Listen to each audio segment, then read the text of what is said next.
Bismillahirrahmanirrahim. Assalamualaikum warahmatullahi wabarakatuh. Alhamdulillah. Wassalatu wassalamu ala rasulillah. La nabiyya ba'da. Amma ba'. Rabbi syrah li sadri wa yassir li amri wahlul 'uqdatam min lisani yafqahu qawli. Alhamdulillah, tuan-tuan, puan-puan yang dirahmati oleh Allah Subhanahu wa taala. Kita bersyukur boleh berjumpa kembali pada kali ini. Alhamdulillah, untuk belajar bersama-sama ta'allamul lughatal arabiyyah lil muhadatsah. Kita akan belajar bahasa Arab untuk muhadatsah. Salat dan salam untuk baginda Nabi Muhammad sallallahu alaihi wasallam. Allahumma salli wa sallim wa barik alaihi. Baiklah, hajah, haji, tuan-tuan, puan-puan semua, hari ini kita akan belajar bahasa Arab untuk komunikasi, ya. Al-lughatul arabiyyatu lil muhadatsah, untuk bercakap, berkomunikasi. Jadi tuan-tuan dan puan-puan, kita dah habiskan semua tentang ismun, fi'lun dan harfun, yang basic-basic dia. Dan kita semalam sudah mencuba untuk membuat ayat, tapi kita tak tahu ayat ni subjek predikat dia macam mana. Jadi dalam bahasa Arab, macam kita bincang sebelum ni, ada yang nama dia jumlatun.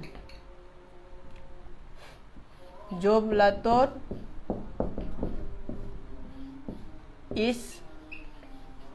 ismiyatun. Ada nama dia jumlatun ismiyah. Lepas tu tuan-tuan dan puan-puan, ada nama dia apa lagi? Jumlatun fi'liyah. Dia ada dua, ya. Ada jumlatun ismiyah, jumlah ismiyah, dan satu lagi apa? Jumlah fi'liyah. Dia ada dua, jumlah ismiyah dan jumlah fi'liyah. Semalam yang kita buat dari yang paling sederhana, kita buat, ya. Contoh dia, at-talibu mahirun. Ini contoh yang paling senang. Pelajar tu pandai. Lepas tu kita ubah lagi dengan huruf jar. Boleh. Kita tambahkan ayat dia. At-talibu, pelajar itu di dalam kelas. Boleh dengan huruf jar? Boleh. Fil fasli. Macam semalam lah kita buat. At-talibu fil fasli. Selepas tu kita buat lagi. Pelajar yang pandai itu, yang ada sifat dia. At-talibu al-mahiru fil fasli. Boleh? Ustaz, kalau kita ubah, Ustaz, di dalam kelas itu ada pelajar. Boleh juga, tak masalah. Fil fasli, kita balikkan saja. Boleh at-talibu atau talibun pun juga okey, tak masalah. Ni bentuk yang belum kita belajar lah mungkin semalam, ya. Jadi ada berapa bentuk ni? Ada 1, 2, ni 3. Ni pun juga boleh lah dah. Tapi ni sama je macam sini. Jadi macam mana dia? Pelajar itu pandai. Pelajar itu di dalam kelas. Pelajar yang pandai itu di dalam kelas. Di dalam kelas ada pelajar. Jadi itu semua subjek predikat. Subjek predikat saja. Kalau yang ni, ini subjek dia. Subjek dalam bahasa Arab dia apa? Mubtada. Ini mubtada dia. Mahirun, ini khabar dia. Jadi subjek predikat. Mubtada khabar. Ini pun juga. Ini mubtada, ini khabar dia. Subjek predikat. Ini pun juga sama. Ini satu package ni mubtada atau subjek, ini predikat dia atau khabar dia. Kalau yang ni terbalik ni tuan-tuan dan puan-puan. Kalau yang ini khabar dia, predikat dia. Subjek dia mana? Subjek dia talibun. Dia boleh dipusing-pusing. Sebabkan huruf jar tak boleh jadi subjek. Subjek kena berupa nama. Jadi sini nak subjek dia. Okey. Hal fahimtum? Tuan-tuan dan puan-puan semua boleh faham? Okey. Boleh faham semua tuan-tuan dan puan-puan? Jadi ini subjek dengan predikat ya. Jadi jumlah ismiyah dia kena ada subjek dengan predikat. Bahasa Arab dia apa? Kena ada mubtada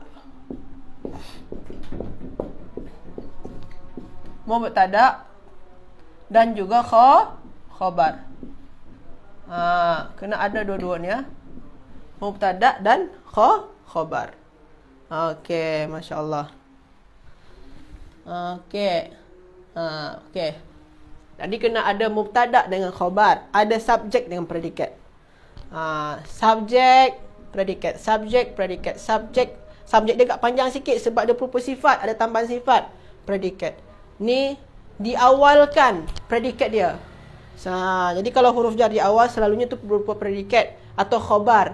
Mana subjek dia? Talibun. Okey. Senang saja tuan-tuan dan puan-puan ya. Tak masalah ya. Sekarang kita masuk juga jumlah fi'liyah. Jumlah fi'liyah. Contoh jumlah fi'liyah apa? Contoh dia. Mesti ada fi'il. Jumlah fi'liyah, nama dia fi'liyah, mesti ada fi'il. Mesti ada fi'il. Saya buat ya. Contoh dia mesti ada fi'il. Contoh dia Zahaba.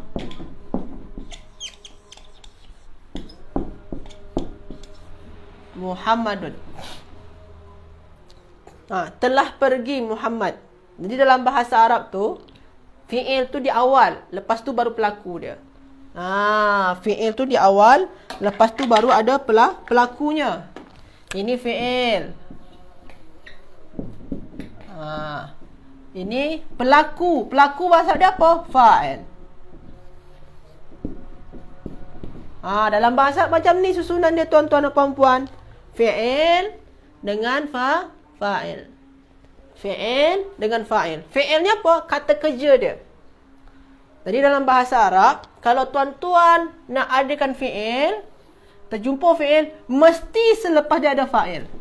Jadi contoh sini, Zahaba Muhammadun. Muhammad telah pergi. Jadi kalau bahasa kita kan Muhammad telah pergi. Muhammad dia dulu. Tapi sini ni beza. Sini ni Zahaba dia dulu, kata kerja dahulukan, pergi Muhammad macam tu. Tapi makna bahasa kita kan Muhammad telah pergi. Dia terbalik ya. Jadi dalam bahasa Arab, kena adakan dulu fi'il dia, baru selepas tu letak fa'il dia. Yang ini ni, apabila ayat tu terbina daripada fi'il dengan fa'il, maka dinamakan dengan jumlah fi'liyah. Jadi jumlah fi'liyah ni apa? Poin penting dia, unsur-unsur dia. Apabila ada fi'il dengan fa'il. Boleh tuan-tuan dan puan-puan ya? Jadi dalam jumlah fi'liyah kena ada fi'il dan fa'il. Okey. Zahaba Muhammadun. Contoh lagi yang lain. Contoh.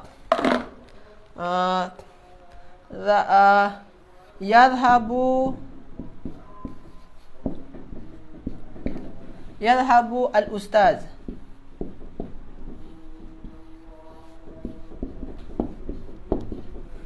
Yadhhabul ustaz. Sedang pergi. Siapa? Ustaz. Jadi ini sedang pergi. Ini fi'il. Ini fa'il. Fa'il apa? Pelaku. Fi'il kata kerja.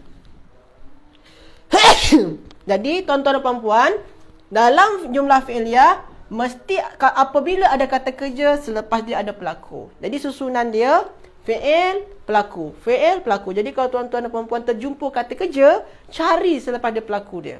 Mesti. Kalau ada pelaku, mesti. Kalau ada perbuatan, mesti ada pelaku dia. Okey. Masya Allah. Betul. Hajah Hamidah. Betul. Dalam jumlah fi'liyah, kena ada fi'il dengan fa'il. Mumtazah. Okey. Tapi jumlah fi'liyah beza dengan jumlah ismiyah apa? Beza dia jumlah ismiyah kena dimulakan dengan isim. Jumlah fi'liyah kena dimulakan dengan fi'il. Beza dia macam tu tuan-tuan dan puan ya. Jumlah ismiyah dimulakan dengan isim. Jumlah fi'liyah dimulakan dengan fi'il. Boleh tuan-tuan dan puan ya? Okey. Contoh tuan-tuan dan puan. Ni. Dalam Al-Quran, saya padamlah yang ni ya. Dalam Al-Quran ada Iqra bismi rabbikal ladzi khalaqa. Iqra. Bacalah. Ni fi'il amar ni. Fi'il amar. Kata kerja. Kata kerja ni. Bacalah. Ustaz, mana pelaku dia? Tak ada pun pelaku di sini ni. Kadang-kadang tuan-tuan dan puan, kalau ni nampak pelaku dia, nama Muhammad, nama Ustaz, pelaku dia nampak. Kadang-kadang juga ada tak nampak pelaku dia. Bacalah.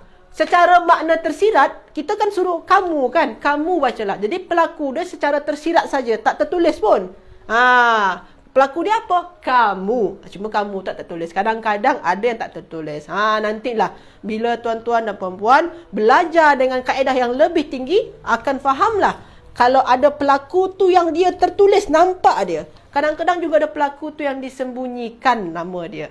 Macam ni tersembunyi dia. Kamu dia tak ada. Bacalah. Kalau kita suruhkan, oi, bacalah.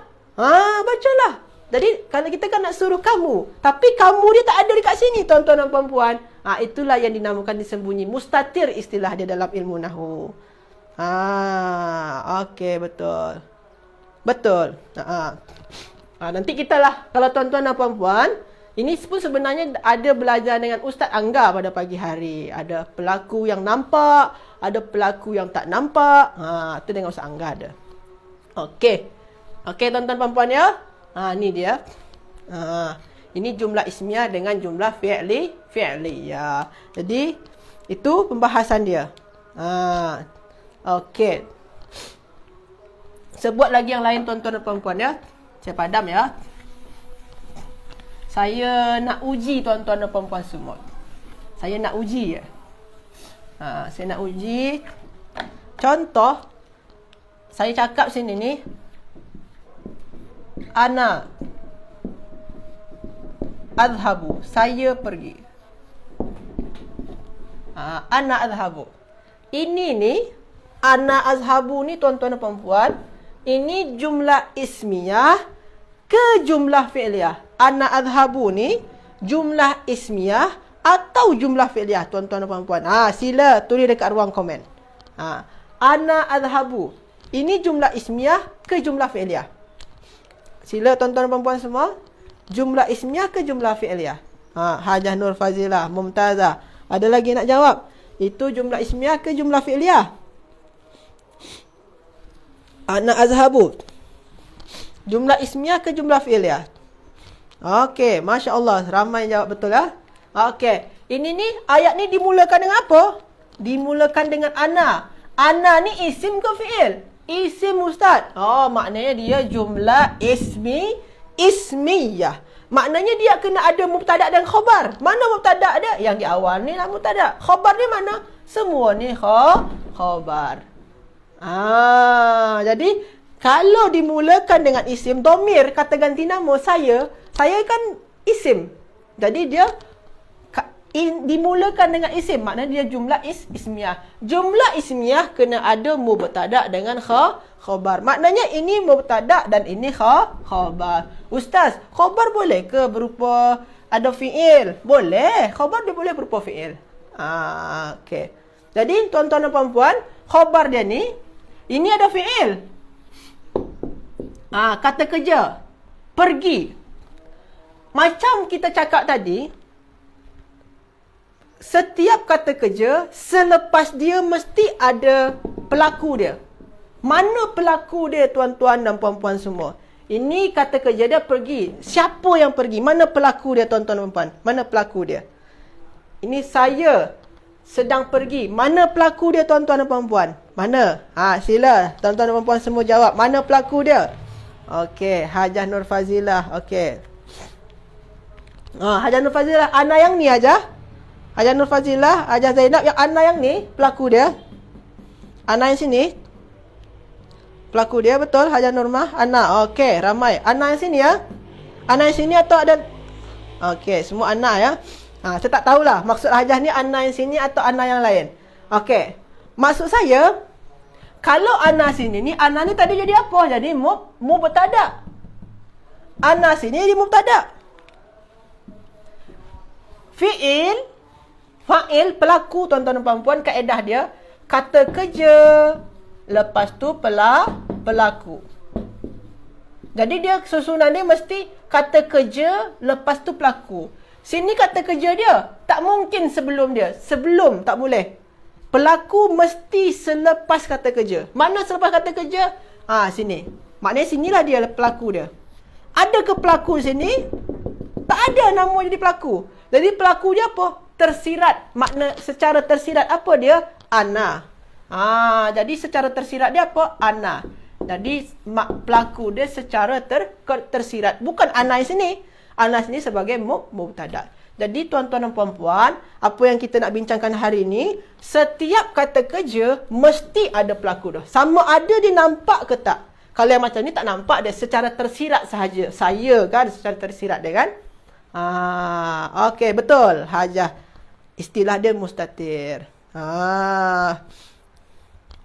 Okey. Okey, mumtazah. Betul.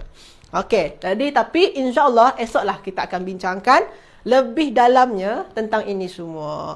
Esok saya akan sambung lagi, saya akan detailkan lagi. Cuma sekarang ni, tuan-tuan dan puan-puan, untuk setakat hari ni, kita kena hadamkan selunyai-lunyainya apa perbezaan antara jumlah ismiyah dengan jumlah fi'liyah. Jumlah ismiyah dimulakan dengan isim, jumlah fi'liyah dimulakan dengan fi'il. Lepas tu apa? Kaedah kedua dia, jumlah ismiyah mesti ada mubtada dengan khabar, jumlah fi'liyah mesti ada fi'il dengan fa'il. Dua tu ayat penting dia hari ni. Apa yang pertama? Jumlah ismiyah dimulakan dengan isim, jumlah fi'liyah dimulakan dengan fi'il. Jumlah ismiyah mesti ada mubtada dengan khabar, jumlah fi'liyah mesti ada fi'il dengan fa'il. Itu sajalah kaedah penting untuk hari ini tuan-tuan dan puan-puan semua. InsyaAllah esok kita cuba untuk lebih detail dia. InsyaAllah kita cuba ya. Jadi itu saja. Hal indakumus soal? Ada soalan daripada tuan-tuan dan puan-puan semua? Ada soalan? Tak ada. Masya Allah, ramai juga hari ini. Jadi itu sajalah tuan-tuan dan puan-puan semua. Terima kasih banyak atas kehadiran daripada tuan-tuan dan puan-puan, daripada sesi yang pertama tadi, tasrif, hingga sekarang ni itu sesi yang bahasa Arab komunikasi. Jadi sebenarnya untuk modul kita ni dah nak habis lagi. Jadi alhamdulillah, semoga saja tuan-tuan dan puan-puan semua boleh faham. Jadi kita tutup kelas kita untuk hari ini bi du'ai kafaratul majlis. Subhanakallahumma bihamdika asyhadu an la ilaha illa anta astaghfiruka wa atubu ilaik. Syukran jazilan ala husni ihtimamikum. Barakallahu fikum. Asta'fikum wallahu a'lam. Assalamualaikum warahmatullahi wabarakatuh.